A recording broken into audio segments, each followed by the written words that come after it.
এই দেখো ফ্রেন্ডস, তোমাদের সাথে একটা জায়গা শেয়ার করছি। এটা আমাদের বাড়ির পাশে। এই যে চারপাশে দেখছো পিচের ড্রামগুলো, এই যে ড্রামগুলো পড়ে রয়েছে, এগুলো এখন এই ফাঁকা জায়গাটায় এখানে এই ড্রামগুলোকে পোড়ানো হয়।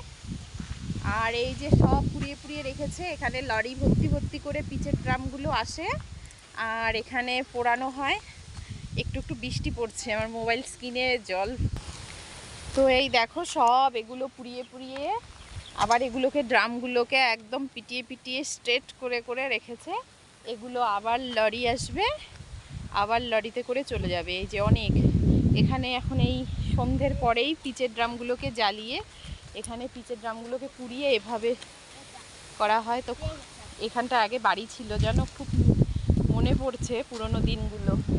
এখানে পাশের বাড়ির একটা বৌদিদের বাড়ি ছিল।